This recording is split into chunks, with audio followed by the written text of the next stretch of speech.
Hello,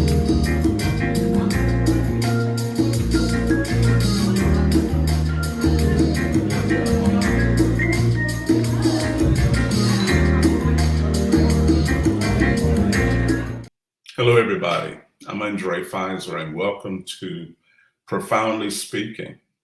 This is a weekly conversation that I have with interested pursuers of the body of Christ, searchers and seekers, and those in pursuit of divine fulfillment, purpose, and clarity. There are different alternatives out there, but you and I hold the key and the truth to where we're going to go. And the thing that's most interesting about this divine life is it's a choice of the heart. It's not a force of the hand or manipulation, but it's a choice of the heart. And it's up to you to be sure that this is the desire of your heart, because whatever is the desire of our heart is what we're going to marry and establish a covenant with and forsake all of the other options in spite of them existing. And different schools of thought has not ended because of Jesus. Different expressions of power and freedom hasn't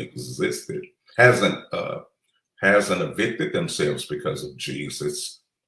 It still exists even though Jesus is here.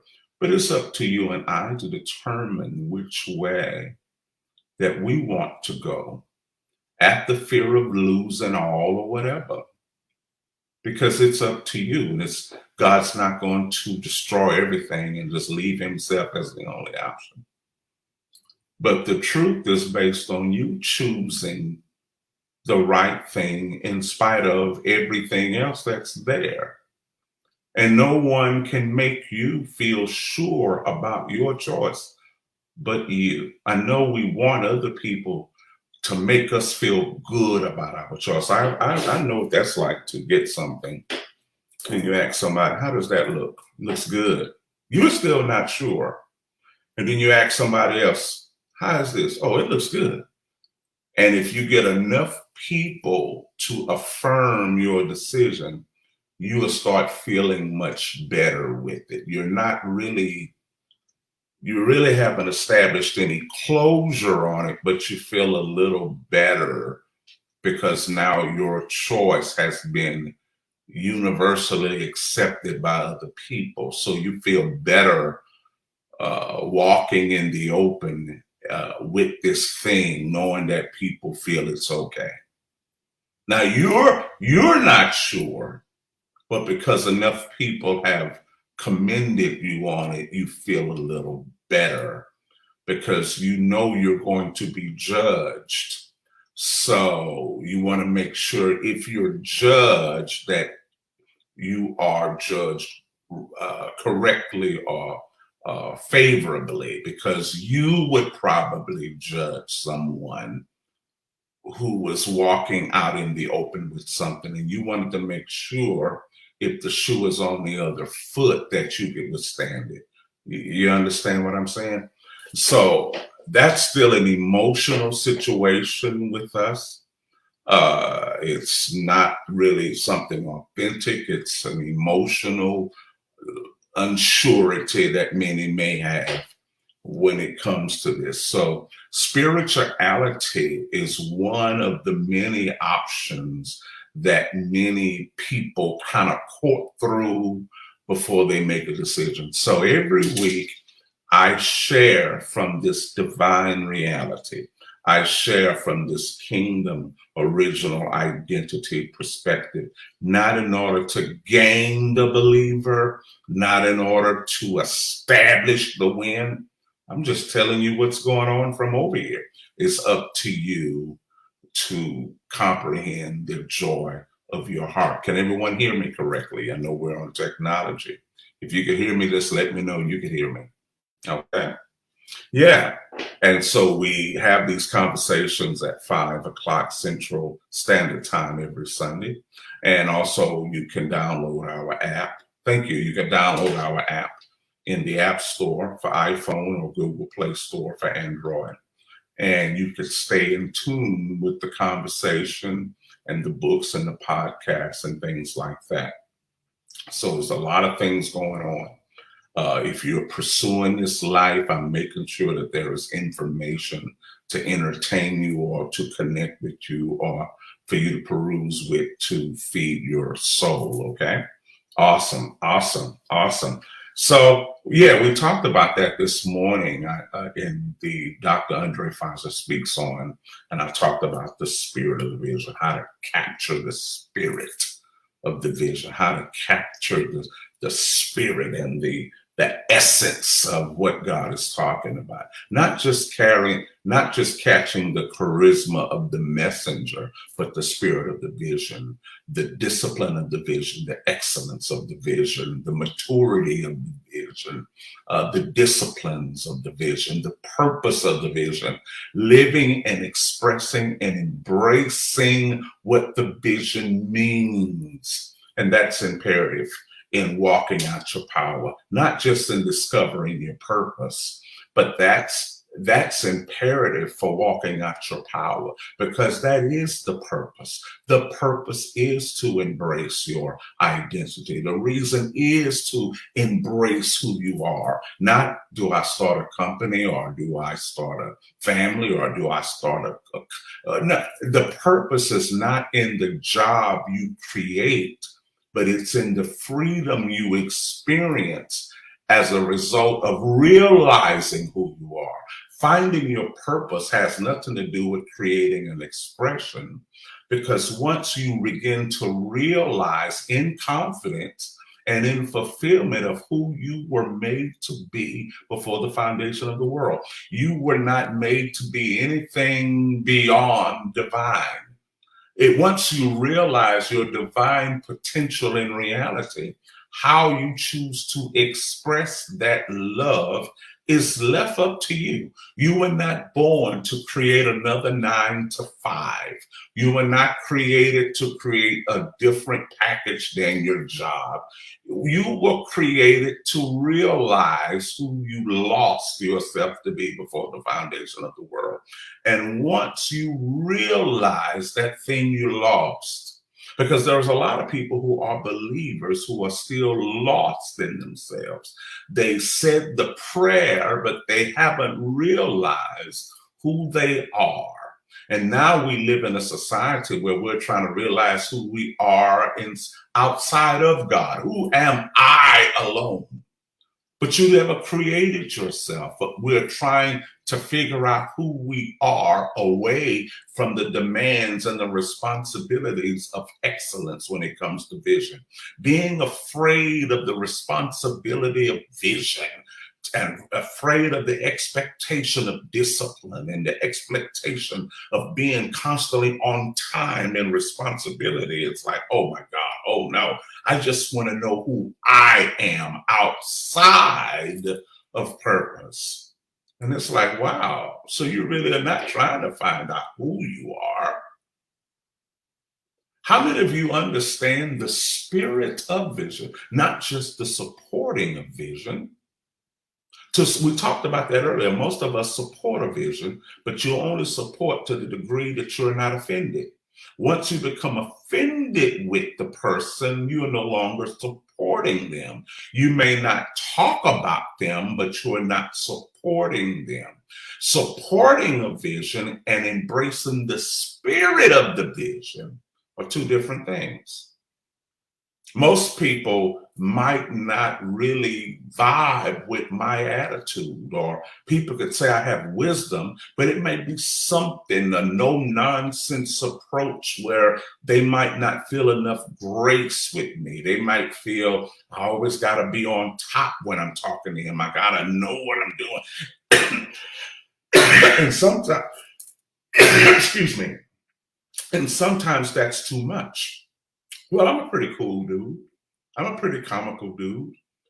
But if you see me, you are experiencing me living the spirit of the vision, the excellence of the vision, the no procrastinative energy of the vision, the excellence of the discipline of the vision, the communication power of the vision, the attitude of the vision. I'm not just the person with the vision. I'm living the spirit of my vision. How many of you who are on here, how you doing, my friend? How many people are you living the spirit of your vision? Because if I'm just a supporter of vision connected with a person who has embodied the spirit of the vision, that could cause a divide, because the supporter is going to want to be treated from the same nature that they're supporting the vision, and the person living in the spirit of the vision is going to articulate the spirit of the vision upon everybody he or she talks to. When you live the spirit of the vision, you're going to talk to people from the spirit of the vision and not the support of the vision. Those who support the vision wants to be spoken to as though they're supporting the vision. And it could create a battle between those who support the vision and those who are walking in the spirit of the vision. Jesus had those type of issues. He was a son of God who lived the spirit of his father. He lived in the spirit of his father's vision, and he wasn't just a mere supporter of the vision. Raise your hands if you know what I'm talking about.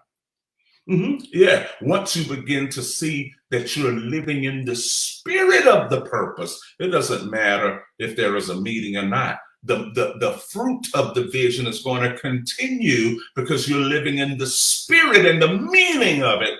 And whether or not the meeting was canceled or not, the movement will continue because there is enough people carrying the spirit and the discipline of the purpose.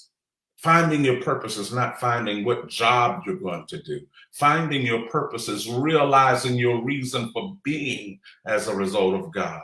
And when I find out that God created me for this, he didn't create me just to be a prophet. I am the expression of God. Everything that God is, he put in us. Everything that God is, he put in us, and I'm not missing anything.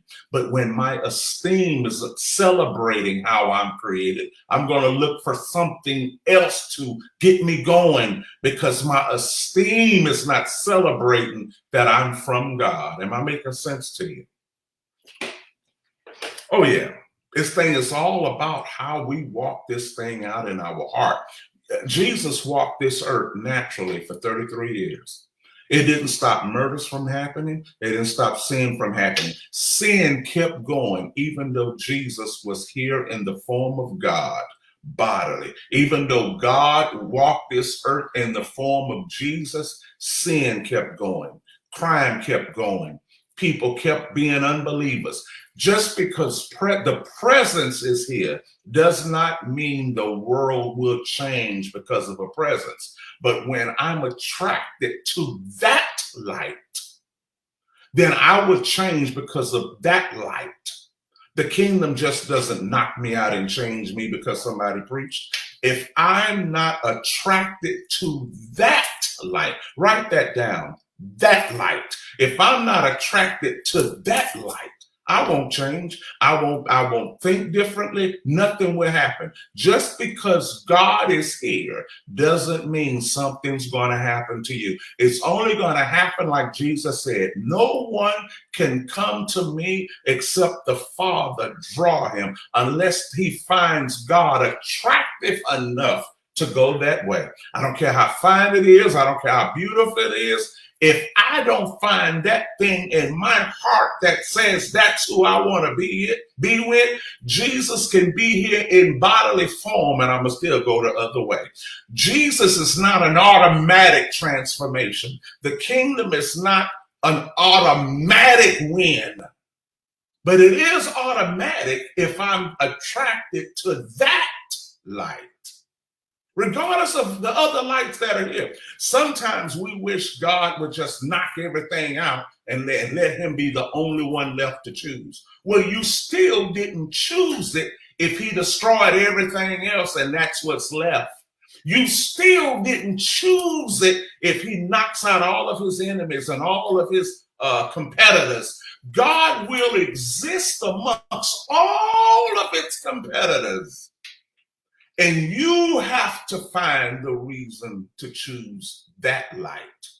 How many of you understand what I'm saying? God is so powerful, he will allow his competitors to exist. He's not going to get his competitors to sign a no compete clause. He's not going to get his competitors to sign, well, within 20 miles, don't you do nothing. No, be as close as you want to be. God's kingdom will exist amongst his competitors, and the truth will be found out by the pursuer. God don't have to talk loud. God don't have to hum. God don't have to hoop. If you want that light, you will go to that light, regardless of everything else that exists. The kingdom is based on what you want and not what's left. Am I making sense? Oh yeah, I have to want that light. And I found in myself, that was the light that gave me power. Whether you like what I say or not, you can see the fruit and still don't want my light. And after a while, people gonna want you to act a certain way, kiss up to them, show grace, talk nice, bend down, bend over, do, if you don't want that light, I can't act nice enough. People used to wear me out with that. Did I do something? They used to show up. People used to come in here, and now they stopped coming. Did I do something? Well, maybe if you wouldn't have said this. Well, maybe if you wouldn't have said that. Well, maybe if you... No, I'm going to speak from that light. I am the nature of God. I am the fullness of God. I walk is in the divine nature of God. Well, if you don't say that, maybe if you say that, people, if you stop saying that, people will come. Maybe if maybe they'll come. No, you want me to put out my light. You want me to snuff out the thing that helped me to see. You want me to become blind to the light that helped me see. You became attracted to this revelation behind what I saw. That's why you read my books, and that's what made you listen. You saw my light. But now when you saw how people who are competitive to the light, can you cut that down and can you not do that? Because that's why people are not coming. Well, I didn't find my light or discover my light for people to come. I didn't find my light to get an audience. I gained an audience of myself because I remember what it was like to be me and not be in my audience. I remember what it was like. How many of you know what I'm talking about? I remember what it was like to be myself and be absent from my own audience. I remember what it was like to have the mic, but I wasn't speaking to myself. I remember what it was like to preach, but I wasn't preaching to myself. I remember what it was like for me to be me, but not in my audience. I know what I'm talking about. I know what I'm talking about. So you want me to be blind to the thing that made me an audience to me so it'll make you comfortable. And it's like, well, I'm not talking to you. Because if I have to put a worth on myself based on how other people comply to what I say, oh, I'll be poor. If I have to judge myself based on other people's non-compliance towards something I do or a lack of support, then I haven't caught the spirit of my vision. But when you catch the spirit of your vision, whether people comply or support or not, your vision gonna last. Because your vision isn't based on other people's compliance. Your vision is based on you becoming an audience to yourself. How many of you are in the audience to yourself? Oh yeah, oh yeah, oh yeah. So if I gotta be a certain way so you can like my personality so you won't be offended to leave, then you're gonna keep leaving me. Because a lot of people have left from me for no good reason. You understand? They'll watch me from afar. You'll watch me from afar. I'm good ground from afar. I'm not good ground up close, but I'm good ground from afar. I done been through all of it, and it's okay. It's okay. Like I said earlier, after a while, we're going to get accustomed to messages that talk about people's personal response to you. People don't know what kind of blessing you are and everything. People don't know. Walk on, people don't. And after a while, we're going to be talking about how people look at us as a blessing or not. and we're going to forget that we're the nature of God. I'm the nature of God. That's my purpose. That's my purpose. Yeah. See, this thing here is a choice. God can't make himself no more beautiful than he is. God is not going to make himself into some kind of freak show to get us accustomed to going to freak shows and magic shows. I'm finna go see Wings. They was in one meeting, they say Wings was everywhere. When they meeting again? And after a while, we meeting just to see the glory revealed in wings and gold dust and gold teeth. And I just want to see the glory. I don't want to see the transformation. I just want to see the magic show.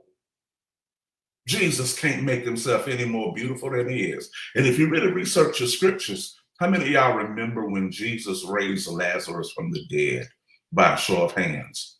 Well, after Jesus had raised Lazarus from the dead, some time had passed, and they were having a dinner party. And the scriptures say that they were coming to the party not to see Jesus, but to see Lazarus, who Jesus had raised from the dead. Lazarus and Jesus were both at a dinner party, but people didn't come to hear a word from God. They came to see the dead man. They came to see the guy who used to be dead. People will come to your meetings to see the hoopla. Let me see what's going on. I'm not going to find myself. I'm not going for transformation. I'm not going for the spirit of the vision. I'm going to see the show. I'm going to see, they say that some dust gonna be there, so we're gonna get a ticket and we're gonna go to the meeting to see if we could catch some of this dust, to see if it was true. I'm not going to experience the word of life. I'm not going just to hear preaching. I'm going to discover why I'm in the world. I'm going to catch the spirit of the vision, the spirit of what God is talking about. I'm going to embody it. So some of us become faithful to the messenger and the charisma of the messenger, and we forget the message. We forget the discipline and the commitment to the message because we become supporters of the messenger. And if I become a supporter of the message, of the messenger, then wherever the messenger goes, I go. You can't really be a server or an assistant to a leader or a visionary until you catch the spirit of the vision. Some people want to help and support the visionary because I'm close to he or she. But if you really want to assist the visionary, catch the spirit of the vision. That when the visionary is down, and believe me, beloved, the visionary will be down and get down. The vision will continue because enough people have caught the spirit of it. And they won't have to ask what we're going to do. Well, what time we going to do? Because once you catch the spirit of a thing, you don't need to know what time anything is because you're in the spirit of it. I know I'm telling the truth. I'm telling the truth. Once you catch the spirit, see, our emotion needs to be developed and mastered. Our emotion is what causes the problem. You see, whenever you get hired, your resume never reveals your emotional intelligence nor your maturity. Your resume always tells you the skills, and you're always perfect in your resume. I studied here, I did this, I know how to do this here, I typed this, I did this here. But your resume never tells us how you think and how you feel. And you usually know you'll get hired behind your resume and you'll get fired behind your emotion. You will get fired how you took something or how you were corrected. You applied for the job, yet you never done the job before. And if you get corrected on a job that you applied for but never done before, how will you react when someone places a demand on you doing something that you applied for but never done before? How will you emotionally take being corrected in a thing you never done before but you applied? You get fired off of your emotional immaturity. You get fired off of misunderstanding and mishandling correction because you applied for the job. The resume told all your good points, but it didn't tell us how you think. It didn't tell us you were lazy. It didn't tell us that when an assignment came in, you would put it aside. Your resume said all the right things, but the job revealed who you really were. I know what I'm talking about. See, you could say a lot of things, but the demands will reveal what's really important. The demands will reveal how you emotionally endure everything. Raise your hands if you know what I'm talking about. The resume don't never tell everything about you. And we could say nobody's fair. No, your emotion is making something unfair because you want options to your lackadaisicalness. You want people to treat you how you have looked at it. And when you apply for a job, people are going to train you, but they're not going to give you that type of probational grace that you've given yourself if the job has to get done. You're thinking as a supporter and not someone who's caught the spirit of the vision. Yeah, the resume never tells us your emotional quotient or emotional intelligence. It never tells us that you're about to crack. It don't tell us that you're a time bomb waiting for a disagreement. It don't tell us how you think. It tells us what you can do with your hands. And what you can do with your hands will get you into a leadership position, but you will lose that position because you don't have the emotional endurance to handle the standards or the expectation of the vision. Am I making sense to you? A lot of people wanted to walk with Jesus, but they didn't have the emotional wherewithal to handle the place of Jesus. But I want to walk with him. I want to be like him. But do you have the emotions to handle the spirit of the vision and not just the support of the vision? I just want to support the vision. If somebody needs to look like they're here, I want to give you some people to talk to because you're an awesome leader. But let us be some of the people you talk to. But when you carry the spirit of the vision, you don't need to get hype people because you're already hyped. Do y'all understand what I'm saying? This is what we want to leave with people. And this is what I'm speaking to you from. This is how you know where you are. What level are you on? It's not a matter of do I understand? No, we all are at the level where we yield the most. Write that down. My level is not based on my understanding or how well I can talk deep. I'm at the level of my yield. Write that down. I'm at the level of my yield. You want to know what level you're on? Check your yield. Check your yield power. Check your life to see if the presence of wisdom in this light is the only light for you. Because I said this earlier, before I got married, I courted many. When I realized the one I wanted, I had to stop. I didn't have to stop. I stopped courting the many. I didn't have to do nothing. I stopped courting those I wasn't going to be with. But if I got married for the wrong reason, it didn't stop my courting even though I was married. See, God is like a person you are flirting or talking to. He could be one of many life choices you talking to. And on Sundays, that's the time I date God. Monday is the time I date fear. Tuesday is the time I date doubt. Wednesday is the time I date carnality. Thursday is the time that I date procrastination. Friday is the time that I date my job. Saturday is the time I date pleasure. Sunday is the time I date God.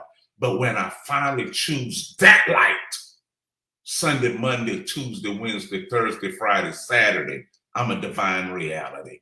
I'm not dating the different emotions anymore. See, once I decide who I'm going to be with, I put away all the other things when I decide. But if I only decided on God because I was rushed or I felt we looked cute together, I'ma still court other people. And we'll be walking with that light, choosing other little lights. So God is not going to get you to sign a no compete clause. It's like, okay, whatever. I'm here to talk about that light. I'm not here to talk about the other lights. and there are other lights. I'm on here talking about this light of the divine, this light of the kingdom.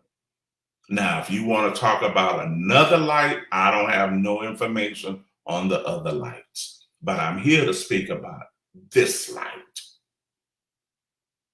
The words say John the Baptist came to bear witness of the light. He says he wasn't the light, but he came to bear witness of the light. He said it wasn't him, but I'm bearing witness of that. And that's what I'm here. I'm here to bear witness of that light. I'm not here to bear witness of me, but I know that light turned on my eyes. I know I'm a spokesperson for that light. How many of you are spokespersons for that light? How many of you are spokesperson for that kingdom light? By a show of hands. I'm a spokesperson. I'm a client of that light. You follow what I'm saying? I'm not just a person who's a client for that light until a better offer comes, and then I'm watching for the better offer. No, I'm denying the offers. I found the job I wanted. I found the job I wanted. The others may pay more, but I found the job that I wanted. I wasn't looking for the job according to the pay. I looked for the job according to the discovery. I found that light. This is the light I want. The others may pay more. It may provide more. Cool. That's good. I like my light. This is the light that I wanted. This is the light that I realized. I'm not selling myself short. I'm not looking for nothing else. This is it. See, you can't understand the kingdom if you're still looking for something else. You can't comprehend a kingdom if you're still looking for something else. You follow what I'm saying, guys? I caught the spirit of division. And no one can make you like it. I wish they could. I wish someone could teach me how to like something. I wish someone could teach me how to like something. People can fool you. After too many people commend a situation, you will take it because they like it, and you'll still be looking for the faults in it. Everyone says it looks good, but you will be looking at it till you find a spot, and then you'll turn it in, and then you'll come back and say, hey, where's that car? Oh, I didn't like to see. I want to get the one I really wanted. Even though people said it looked good, it wasn't what you really wanted. And I've come to the point in finding out that most people are at that precipice right now when it comes to the kingdom and life and career choices and spirit choices and life choices.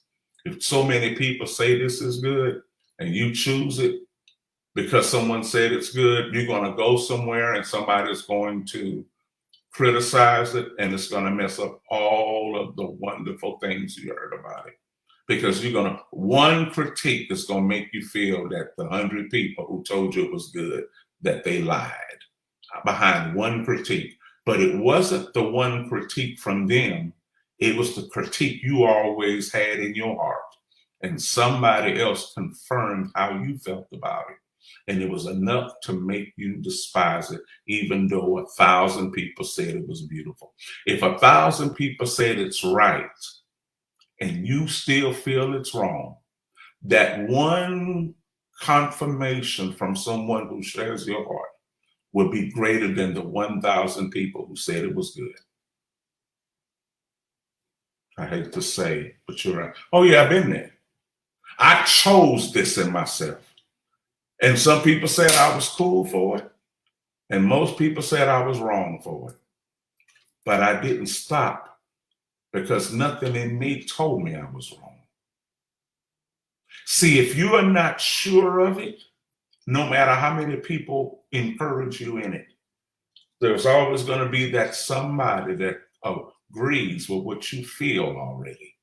If you are still living with multiple opinions in your spirit, you may be speaking to some powerhouse visionaries, but those other people who affirm those other thoughts that you have in you, it's going to keep you split.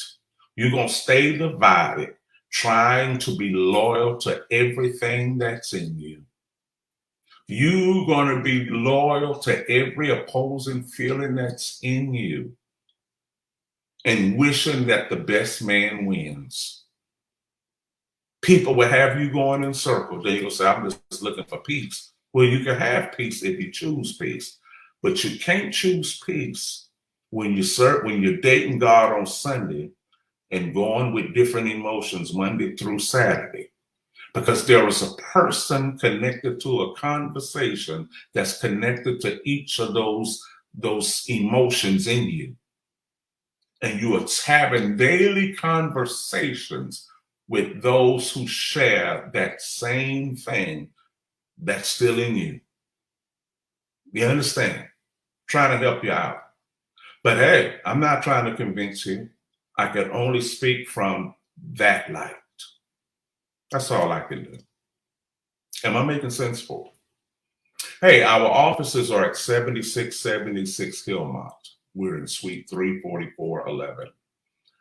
Hey, if you want to discuss some things, if you want to talk about where you are going in this life, now, if you need me to help convince you, I might lose the battle.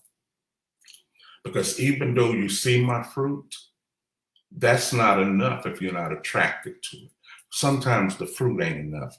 I was telling them today, a young lady could see a fine, handsome gentleman, but if that's not the one she want to kiss, I don't care how cute they look together. I don't care how cute you tell that woman, you and him look good together. She knows the one she want to kiss. And if she don't want to kiss that fine, handsome man, you can't make them kiss. They gonna go out, but she ain't gonna have a good time. You understand? I don't care what the fruit is. If it's not in your heart, you're not going to want to kiss God. God don't want to be somebody you have to have. The kingdom wants to be what you want to have. If you have to have him, it's like, well, maybe you didn't choose enough. Am I making sense? So my office is open. You can contact my wife and I if you want mentoring or coaching, oversight or what have you. We're available for that. I just received a message from someone in New Orleans. Okay, they've seen the teaching that I did with Barry Lenhart. And this guy's in New Orleans. He's already calling me his father. I don't know him, but I got a message 30 minutes ago. And they're in New Orleans. And he was saying, my heart desires to establish a kingdom culture in New Orleans, which is very much needed. Please help. Well, I'm from Lafayette. I'm 5 hours down from that. So I'm like, hey, God is reading my intention. See, if I place the spirit of my purpose in the hands of people who are not complying with it, then I become an enemy to myself. I start treating myself as insignificant because people are not complying. But when I'm obedient to my purpose, in spite of people, God has sent people like this to my life and say, hey, can you come to New Orleans? I'm like, okay. You see? Oh, yeah. So why are you in the Barry? My name is Blase. I have heard your teaching. It activated the hunger for the kingdom like never before. I'm about to order some of your books. My heart desire is to establish a kingdom culture in New Orleans. Well, that's my home. Louisiana is my home. You see what I'm saying? I said, well, get the app and do this and that. He said, I've done that already. I've seen you with Barry. The revelations poured out you guys like river. I see from church servanthood and kingdom sonship. Well, I guess that's our new assignment, New Orleans. I guess that's where I'll be for a little bit. I guess I haven't said yes or no, but this is what I'm talking about. When you capture the spirit of the vision and not just supporting the vision, but when you catch what the vision is, God will announce you to the rest of the world. Hey, that's my time. Hey, why don't you sow an incredible seed in what you heard today? Whatever amount, go to the Cash App, $ Coach Fizer. It's on the ticker, or give through the app, through the financial link on the app. Whatever you want to sow for the day, Whatever you want to sow for the spirit of wisdom and the spirit of vision. I'm glad you're on here, and I'm glad you're walking with me. Hey, let's go further. I'm Undrai Fizer. Peace.